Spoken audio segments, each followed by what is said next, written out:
예수님의 산상수훈 중에 팔복을 함께 공부하도록 하겠습니다. 팔복은 거꾸로 살아가는 신앙운동이지요. 그리스도인과 비그리스도인의 차이점이 무엇일까요? 그 차이점을 산상설교를 통해서 제시하고 있습니다. 산상설교는 세상의 방식을 버리고 하나님의 방식으로 생각하고 행동하게 하는 훈련 교재입니다. 산상설교에 먼저 등장하는 것이 팔복이지요. 예수님은 팔복에서 복 있는 자의 조건과 내용을 가르치고 있습니다. 우리가 팔복을 읽으면서 느끼는 것은 우리가 생각하는 복의 개념과는 분명히 차이가 있다는 것을 알게 됩니다. 8가지 복은 은사가 아니라 성품의 복이지요. 성품은 순차적으로 일어나는 것이 아니라 동시적으로 함께 일어난다는 것입니다. 그래서 이 팔복에 대한 개략적인 것은 이것입니다. 첫째로 구약은 저주로 끝을 맺지만 신약의 복음은 복으로 시작합니다. 둘째는 팔복은 이 땅에서 일시적으로 얻어지는 외적인 복이 아니라 내면적인 성품의 복입니다. 세 번째로 팔복은 육적인 것이 아니라 영적인 것입니다. 넷째, 팔복은 그리스도인이라면 누구나 갖추어야 될 성품입니다. 8가지 성품은 은사가 아니라 성품입니다. 다섯째, 팔복은 태어날 때부터 주어지는 성품이 아닙니다. 팔복은 거듭난 성도의 성품입니다. 6번째, 팔복은 서로 떨어진 복이 아니라 통합된 복이라는 것입니다. 로마서 2장에서 바울은 진짜 유대인이 누구냐는 논쟁에 마침표를 찍었지요. 표면적인 유대인과 이면적인 유대인은 누구인가? 로마서 2장 17절과 29절을 보게 되면 특별히 28절, 29절 보면 이렇게 쓰여져 있어요. 무릇 표면적 유대인이 유대인이 아니요 표면적 육신의 할례가 할례가 아니니라. 오직 이면적 유대인이 유대인이며 할례는 마음에 할지니 영에 있고 율법 조문에 있지 아니한 것이라. 그 칭찬이 사람에게서가 아니요 다만 하나님에게서니라. 표면적인 유대인이라는 것은 종교인들을 말합니다. 종교인이란 거듭나지 않는 분들이지요. 반면에 이면적인 유대인은 속사람이 변화된 성도들을 말합니다. 속사람이 변화된 사람은 마음에 할례를 받았다고 합니다. 십자가 위에서 내 죄를 위해 죽으시고 부활하신 주님을 만날 때, 내 속에 보혈 피가 흘러갈 때 우리는 이면적인 유대인이 됩니다. 진실로 하나님의 자녀로서 거룩한 성품을 소유하게 되는 것이지요. 그래서 속사람이 변화된 성도, 이면적 유대인이 진짜 유대인이요 성도라고 말하는 것이지요.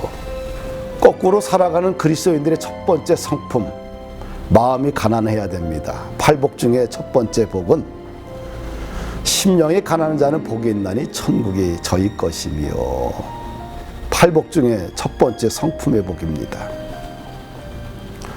심령이 가난하다는 말은 무슨 의미를 가지고 있을까요?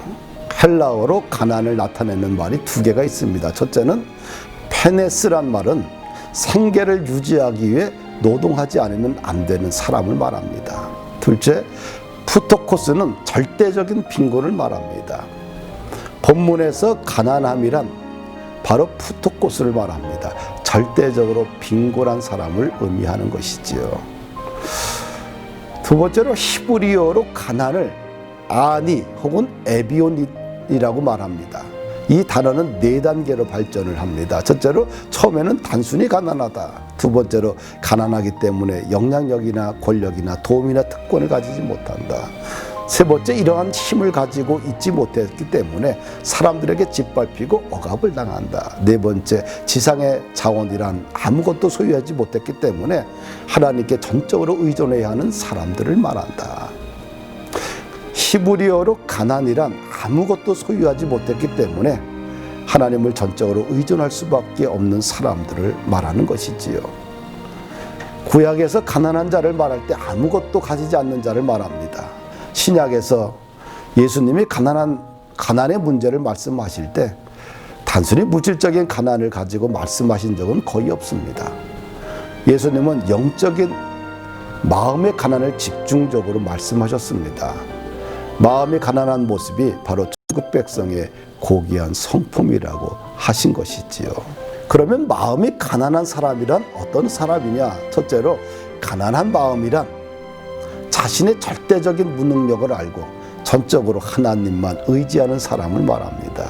둘째로 가난한 마음이란 하나님이 명령하시면 기꺼이 세상의 풀을 피우고 가난하게 살기로 결단하는 사람입니다. 셋째로 가난한 마음이란 좁은 길을 믿음으로 결단하는 사람을 가르치시지요. 예수님은 가난한 마음을 완벽하게 사신 분입니다. 빌립보서 2장 5절에서 8절을 보면 너희 안에 이 마음을 품으라 곧 그리스도 예수의 마음이니 그런 근본 하나님의 본체시나 하나님과 동등됨을 취할 것으로 여기지 아니하시고 오히려 자기를 비워 종의 형체를 가지사 사람들과 같이 되셨고 사람의 모양을 나타나사 자기를 낮추시고 죽기까지 복종하셨으니 곧 십자가에 죽으심이라. 예수님은 하나님과 본체입니다. 그러나 동등됨을 취하지 않고 오히려 종이 되셨지요. 예수님은 자기를 주장하지 않았습니다. 스스로 낮아지셨고 십자가에 죽으셨습니다. 예수님은 철저하게 하나님의 뜻에 순종하기 위해 좁은 길을 걸어가셨습니다. 예수님은 마음이 가난하셨기 때문에 늘 하나님의 뜻에 자기의 사역을 맞추셨습니다. 마음이 가난하면 나를 주장하지 않고 하나님의 거룩한 뜻에 자신을 맞춰가는 지혜가 생깁니다. 마음이 가난한 자는 어떤 복을 받습니까? 마음이 가난한 자에게 주시는 복은 천국을 소유하게 됩니다. 하나님의 나라를 소유하게 됩니다. 마음이 가난한 자는, 심령이 가난한 자는 하나님의 나라를 소유하게 되지요. 마음이 부자가 됩니다. 마음에 부요함이 넘치지요. 사랑하는 여러분들, 이 팔복 중에 첫 번째 복을 함께 공부해 보았습니다. 함께 나눌 이야기가 있어요. 첫째는 뭐냐면 신앙생활을 하는 과정에서 성숙의 걸림돌이 무엇이라고 생각하는지요. 혹시 성품 혹은 성격의 문제로 인해 넘어지지는 않으셨는지요. 두 번째 질문은 팔복은 외적인 것이 아니라 내면의 성품을 말합니다. 가난한 마음을 소유하는 것이 복 있는 자입니다. 이것에 대한 당신의 의견은 어떻습니까? 감사합니다.